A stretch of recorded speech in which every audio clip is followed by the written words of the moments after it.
Já vimos que a palavra política é originária do grego polis e se refere ao que é público, urbano, enfim, ao que é da cidade. Política é uma forma de atividade humana relacionada ao exercício do poder. Nesse sentido, costumamos interpretá-la aquilo que está ligado aos poderes executivo, legislativo e judiciário. Mas será que a política pode ser vista apenas na esfera institucional? Para nos ajudar a esclarecer esse ponto, nosso entrevistado é o professor da Faculdade de Ciências Sociais da PUC Campinas e cientista político, Jorge Carreta. Jorge, seja bem-vindo ao Assunto É e muito obrigada pela sua participação. Obrigado. Como eu falei, a gente costuma geralmente a relacionar a política à política partidária, a política praticada pelos governantes. A gente pode simplificar esse conceito? Política é apenas isso? Existem outros conceitos? Não, política, como você disse, é tudo que diz respeito aos assuntos públicos, aos assuntos da cidade, é um termo que foi cunhado pelos gregos. Então, não diz respeito só à política institucional relacionada ao Estado, mas diz respeito a todo o assunto que é público, todo o assunto que afeta a todos, diz respeito aos interesses de todos os cidadãos. Então, a gente pode entender política como um conceito mais amplo que abrange o Estado, mas também vai além do Estado, transcende o Estado. Dá para a gente explicar de maneira palpável como é que ela está presente na nossa vida? Por exemplo, a gente pode falar dentro da universidade uma política estudantil que diz respeito aos interesses dos estudantes e que são direcionados, que são endereçados à administração da universidade.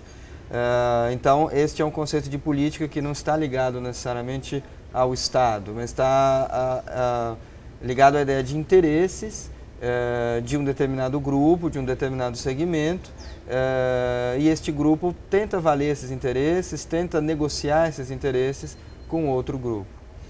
E a política ela está relacionada apenas à nossa vida em sociedade, nossa vida, digo assim, ao público, ou ela também acontece na esfera privada, na esfera da família? Se nós considerarmos política como relações de poder, né, são coisas indissociáveis quando nós falamos de política e poder, nós podemos dizer que existem relações de poder até dentro das relações amorosas. E existem relações de poder dentro da família, por exemplo, o poder dos pais sobre os filhos, um poder que seria tradicional, existe um poder dos professores sobre os alunos, ou seja, existem relações políticas ou relações de poder também nas esferas privadas. E as demais aplicações do termo política, igual aquela pessoa é política, que isso é originário de um outro termo, do inglês polity. Você pode explicar para a gente mais ou menos quais são as aplicações do termo e o que significam essas aplicações? Por exemplo, quando nós dizemos que uma pessoa é bastante política, isso está relacionado primeiro, a sua atuação política partidária, alguém que pode ser engajado em um partido. Então, a gente fala que um político é um senador, é um deputado, é um homem de um partido político, mas político também é aquele que sabe fazer o uso da palavra, é aquele que sabe convencer, é aquele que sabe galvanizar, atrair as pessoas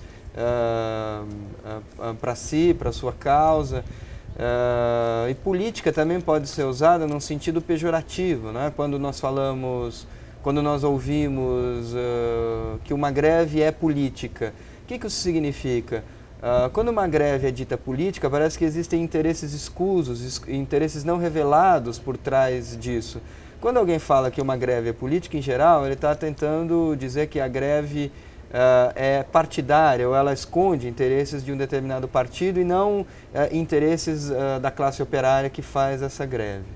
Recentemente, o presidente da Fiesp, ao reagir a algumas denúncias da Polícia Federal sobre o envolvimento da Fiesp com caixa 2 de partidos políticos, ele disse que a Fiesp é uma entidade apolítica. O que ele quis dizer, né, creio eu, é que a Fiesp é uma entidade apartidária, mas ela nunca pode ser apolítica porque ela representa os interesses do empresariado de São Paulo junto à sociedade, junto ao Estado.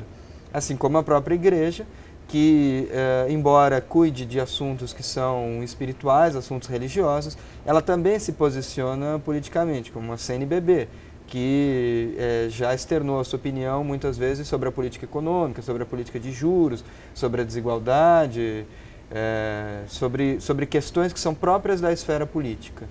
Aproveitando que você usou esses exemplos, eu vou te perguntar, é possível ser totalmente apolítico? Não, eu diria que é impossível, porque quando alguém se diz apolítico, na verdade, ele está tomando uma posição política, mesmo que seja para negar a política em si. Então, eu não vejo como uma pessoa pode ser completamente apolítica. Ela pode ser apartidária, ela pode não se interessar e não participar diretamente da política, mas seguramente ela vai estar envolvida na política, mesmo porque ela será governada por aqueles que se interessam por política. Hoje em dia a gente vê uma grande parte das pessoas dizerem que tem aversão à política, mas no entanto são engajadas em prol de algumas causas. Elas não estariam também praticando política mesmo sem saber? Sim, sem dúvida. Mesmo que você despreze a política partidária, a política institucional, não participe de partidos políticos ou de sindicatos, né? Esses órgãos que são os mais conhecidos, né?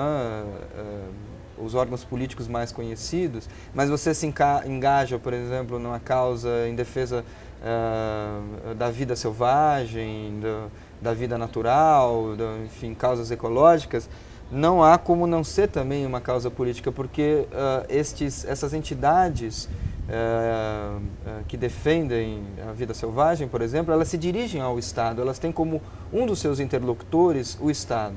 Então, elas têm claramente uma atuação política. Mesmo que você não esteja ligado a uma entidade, mas defenda essas mesmas causas, isso é uma postura política? Sim, eu diria que sim. A política ela é bastante inclusiva, ela é bastante abrangente.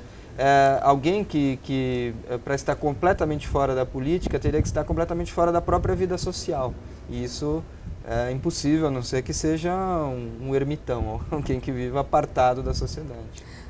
Voltando à política institucional propriamente dita, a gente lutou tanto para ter direito a participar dessa política, poder votar, e conseguimos. O Brasil é um dos países mais democráticos que temos notícia, e parece que agora estamos andando para trás. As pessoas querem se afastar da política partidária, da política governamental. A corrupção é a única culpada disso? Não, eu diria que as denúncias de corrupção seguidas que nós vemos nos jornais, na televisão, elas contribuem para essa percepção negativa da política. Ela não é a única responsável. Muitas pessoas, principalmente em países como o Brasil, se decepcionaram um pouco com a democracia, porque quando a democracia foi restaurada no país, havia uma grande expectativa de que isso por si só resolveria todos os problemas. Então se depositou muita esperança, muita fé de que a democracia por si só resolveria todos os problemas. Ela não conseguiu resolver, mas ela é certamente o caminho para se resolver esses problemas. Não há outro caminho a não ser pelo meio da política, a não ser pelo debate de ideias, pelo confronto de posições diferentes, respeitando, obviamente, cada um dos lados. Mas essa tendência de desprezo em relação à política não é verificável só no Brasil, mas no mundo inteiro. Eu acho um pouco triste, né, que isso tenha acontecido, que se despreze o voto, né, mas eu não vejo isso como algo irreversível. Eu acho que isso é sazonal em todas as sociedades. Jorge, nosso tempo está terminando por aqui. Eu gostaria de agradecer muito a sua participação aqui no Assunto É. De nada. E no próximo bloco você vai conhecer exemplos de pessoas que, mesmo sem estarem ligadas a partidos políticos, encontraram maneiras de defender as causas em que acreditam. Até já!